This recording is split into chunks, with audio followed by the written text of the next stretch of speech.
from the Mutual Broadcasting System. This is STRAT, Strategic Risk Assessment Talk. Now, retired Marine Intelligence Officer and globally recognized risk expert Hal Kempfer.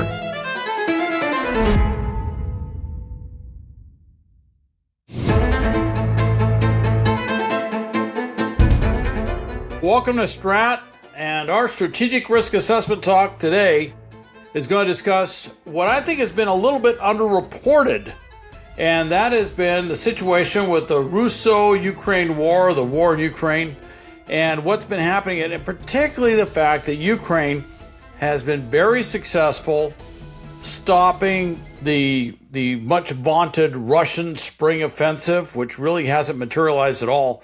In fact, if anything, it's almost turned into the Ukrainian spring offensive or counteroffensive that's going on. And also the huge problems that Russia is having, economically, with key sectors of its economy.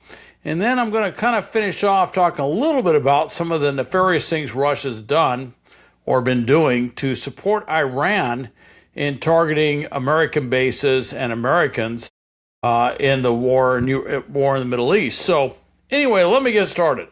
All right. Here's the big headline. Russia is far worse off militarily today than it was a year ago. That's kind of big. You may remember all the stuff that was done with President Trump meeting Putin in Alaska and all that stuff, where they're talking about, we're going to have this big peace thing, and all these very highly publicized meetings that really didn't seem to amount to much about trying to some sort of big peace initiative, and nothing went anywhere. And basically, Russia's position has always been, hey, essentially for Ukraine, you surrender, and we'll declare victory, and then we'll have peace. That's I think that peace is spelled P-I-E-C-E. It's a different peace, but that's kind of what Russia was always doing. So it really wasn't anywhere to go. But what you see within Russia today is a growing chorus of voices, not just within Russia, but particularly across the Russian diaspora, influencers, others, military bloggers, or mil bloggers they call them, who do not see Russia as doing well, who do not see Russia as prevailing in this war, and are very, very critical of what Putin is doing in managing the war, for lack of a better term. Real quick, in March, Russia lost about 35,000 troops, killed and wounded, injured, wounded bad enough that they had to be medically evacuated off the battlefield.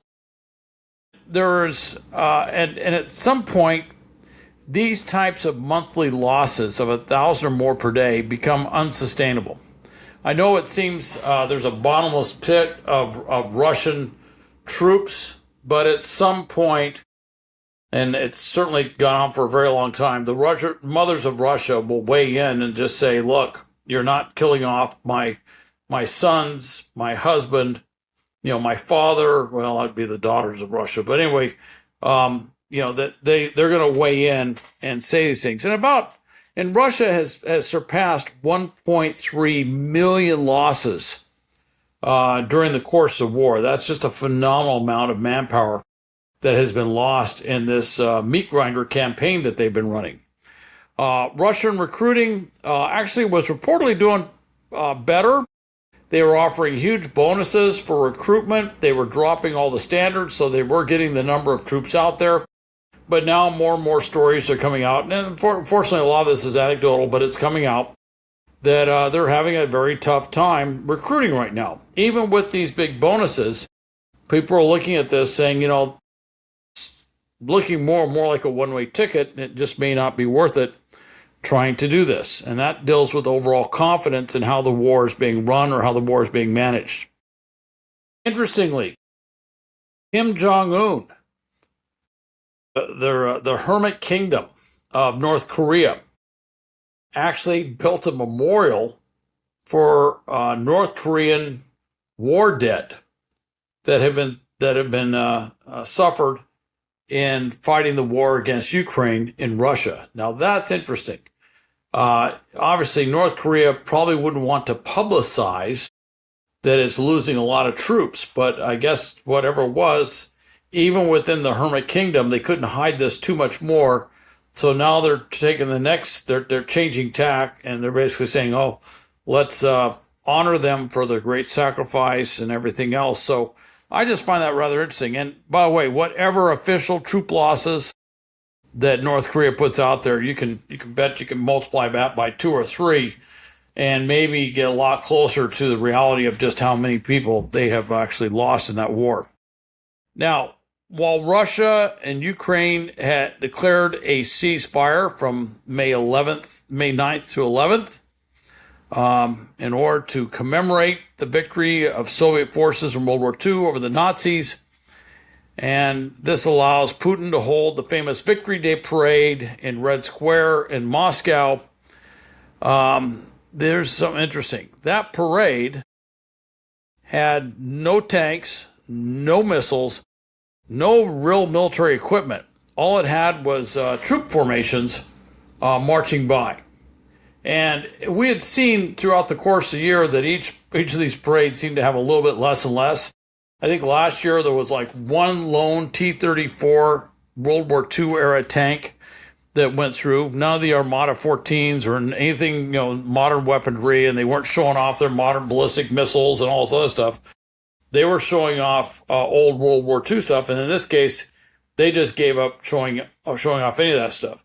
The other thing was, apparently Putin was paranoid as all get out that the Ukrainians were going to target Red Square, and they had even gone so far as to tell diplomats in Kyiv that they need to evacuate the city because they're about to get bathed in Russian retaliatory missiles and drone strikes.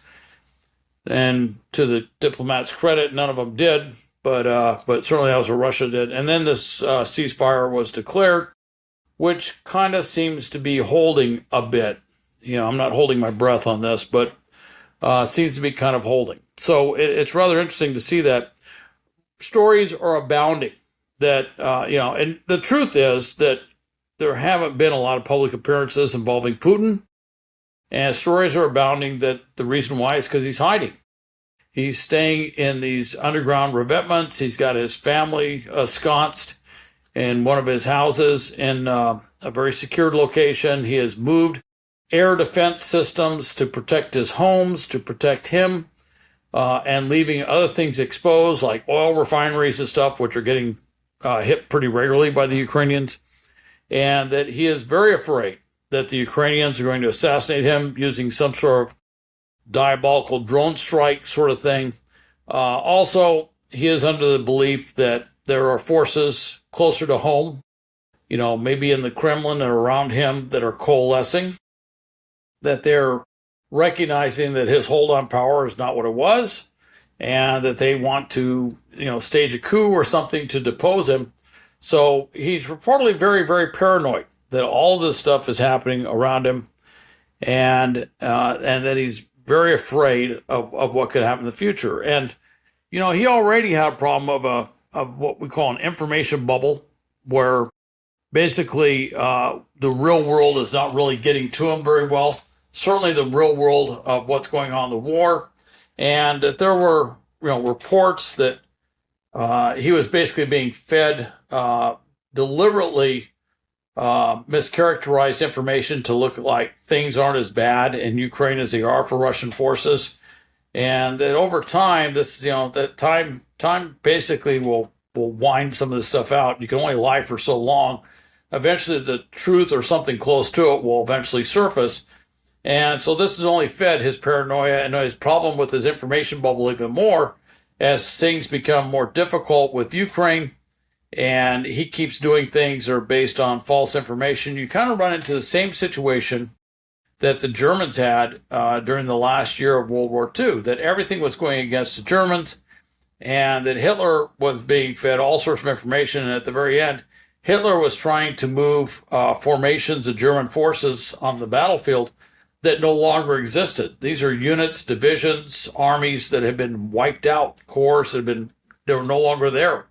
And he was trying to move these forces around as if there was something there. And I'm not saying that Putin has gone that far, but I don't think Putin really has a grasp of just how dire things are for the Russian troops and the Russian units that are engaged there, which and that helps the Ukrainians. All right. Now, some other things that are happening there. Some other things that are really kind of interesting. Ukraine has basically been reaching out a lot of ways. I mean, the reports are that Ukraine has pretty much said, look, the Trump administration has some sort of affinity towards Russia, and that Ukraine is just really not going to get much out of them. And certainly not like it was in the previous administration, and that they went looking to Europe and went looking elsewhere. And now with the war in Iran, that they have built relationships with the Gulf states, selling them drone defense capabilities, drone defense technology, and also drone defense expertise that the Gulf states desperately needed. And so they built an entree there. The other thing I would point out is the famous FP5 Flamingo cruise missile that the Ukrainians developed, that they've been using to great effect throughout Russia. They just displayed for sale at a military conference, a military showcase in Turkey. And that's kind of interesting. That says that this missile works in their mind so well. And I think there's a lot of truth to that they could sell it elsewhere. And it's certainly a lot less expensive than the U.S. Tomahawk missile, and it carries a much larger warhead than the U.S. Tomahawk missile. So that's something kind of interesting to see, that how Ukraine is changing how it's doing things there. And obviously proving, and the U.S. is not going to give Ukraine Tomahawk missiles, at least that's become very clear. So they're showing that they have more than a few cards to play for themselves, so to speak. All right. Ukraine has reportedly deployed a counter-drone laser system. I've been reading about this thing, which has been in development for some time, and now they're saying they're at the threshold of getting ready to field deploy this thing all over the place. I'm going to watch and see what happens, but I'm cautiously optimistic. They've had plenty of time to battlefield test this thing. No shortage of drone targets to practice on in Ukraine. And if it does what they hope, right now you fire a counter drone interceptor, costs tens of thousands of dollars to build, and you take out a $35,000 Shahed drone. Okay, so it's a kind of rough parity, maybe a little cheaper to build the interceptor than to build the drone, but rough parity. That's opposed to using a Patriot missile to take out a Shahed drone, where you got a missile that costs millions of dollars to take out a $35,000 drone, and that is not a cost-effective air defense solution. And then you have this laser system, which literally is a few dollars to shoot a laser beam to take out a system, and if it works, it could be very effective. And I don't say it's going to take out every threat that they see, but it could take out a plethora, which means a lot to me. A plethora of drone threats that are coming into these cities, and that could change the threat dynamic of what the Russians pose, and it could change actually warfare for what drones pose across the spectrum as well. So that's something that they are putting out there. All right. Also, Ukrainian drones are increasingly striking, deep behind the front lines, and this is in the context of the war in Ukraine.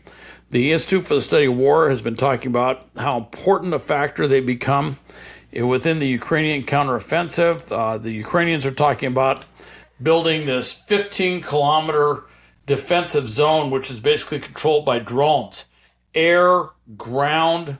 In fact, the Ukrainians not too long ago did a combined air and ground drone attack that took a Russian position. You actually had Russian soldiers surrendering to robotic ground drones, to give you an idea of what's going on. But the idea is that you create this 15-kilometer wide no man's land, if you will, where any type of human or Russian offensive thing, whether it's using vehicles or armored systems or whatever, would be defeated by drones in this zone. So it's a fascinating concept, but you are seeing where Russians are doing some deep strikes up to 100 kilometers behind the front lines, and they're taking out those Russian logistics units, those Russian force service support capability, relatively risk-free, certainly risk-free from in terms of putting Ukrainian troops at risk. And they're achieving some very significant effects on the battlefield. All right. degrading Russian forces' ability to conduct future offensive operations, and also enabling defending Ukrainian counterattacks. And so since mid-April, Ukraine has done a lot of things. Beyond that, they've been attacking deep into the Russian, deep into their, strikes like thousands of kilometers, 1,000 or more kilometers, 1,500 kilometers longer than that, into Russia, going up all the way up to the near the Baltic, near St. Petersburg, up to the Ural Mountains. They hit the Tuapse oil terminal in Russia's Black Sea coast 4 times. Apparently have caused massive devastation to that. And when they hit these oil terminals, that blocks Russia's ability to export oil. And Russia's oil export revenues have dropped 40%. That may be an understatement. It could be dropped by half of what it previously was before Ukraine was able to start taking out all these Russian oil and oil refinery capabilities. So that is a huge difference. And it raises a question. If Russia maintains one of the largest air defense networks in the world, how are Ukrainian drones able to reach the same facility time and time again? You would think if they hit it once, hit it twice, that they would be able to do something. Obviously, the Russians can't manifest a way to successfully defend this type of critical infrastructure from Ukrainian drone attacks. And that says that they're having a tough time defending this oil infrastructure against sustained long-range drone campaign, the campaign that the Ukrainians are putting forward. Their strategy relies, the Ukraine strategy relies on simply attritional warfare, sustained pressure, where a handful of drones going in there can eventually penetrate those defenses, cause major disruption, particularly when you have a highly flammable facility like that. And it's estimated that it's causing tremendous problems, not just the loss of oil revenue from exports, but huge gas lines, shortage of gasoline in the country. They've had to divert oil exports to domestic consumption simply because they're so short of oil across the board. And certainly, it was predicted that the Russians were going to, experience an economic windfall from having the sanctions temporarily lifted and being able to export oil at a greater rate while Iran was essentially taken offline. And that bounty has not really manifested itself, certainly in the way that Russia hoped it would, simply because of these very successful deep strikes. There's sources that have talked about that the Caspian Sea is increasingly becoming a conduit for Russian, Iranian back and forth trade, particularly Russia's Iran with weapon systems and things that they need. And what's key about that is that the Iranians and their deep strike capabilities have actually been taken out. Russia have actually, including ships, have taken out Russian targets. In fact, they just took out a Russian warship in the Caspian not too long ago.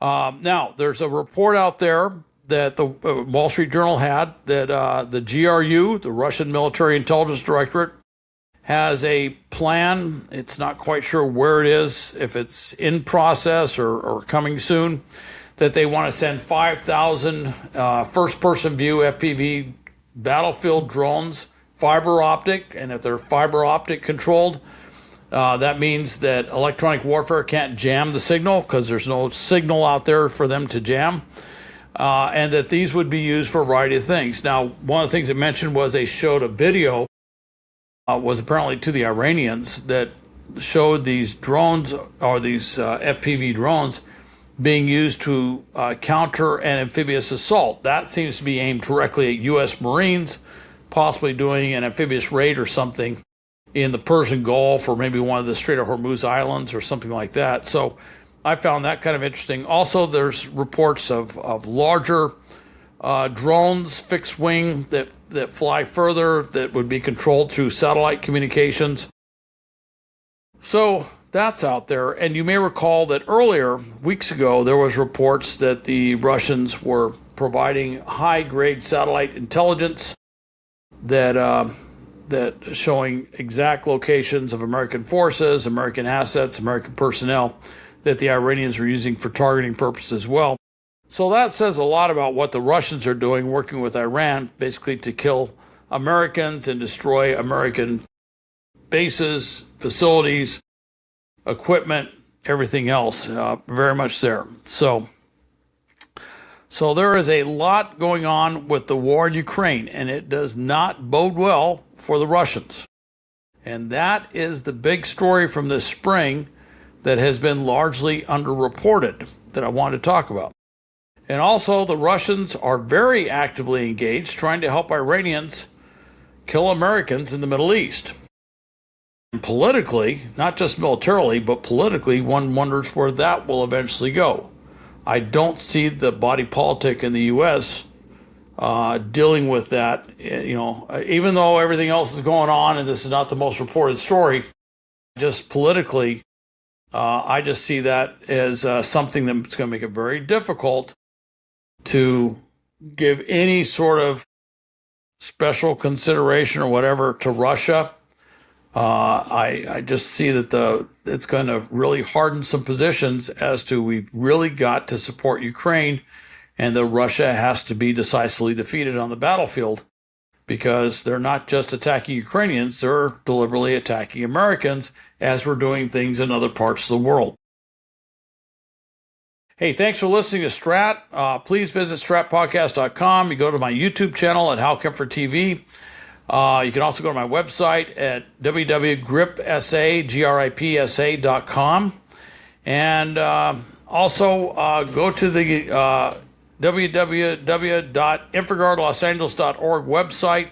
I have a global threat update coming up in early June that I'm doing for InfoGuard, and also you can do the encore of the Gray Zone Threats webinar that I did before. If you didn't have a chance to see that and you are concerned about some of these hybrid warfare or gray zone threats, whether it's Russia, China, or other countries around the world, I hope you have the time that you can sit down and maybe get a thorough brief on what that's all about. So anyway, thanks, and hopefully I'll have a chance to talk to you at the next Strat.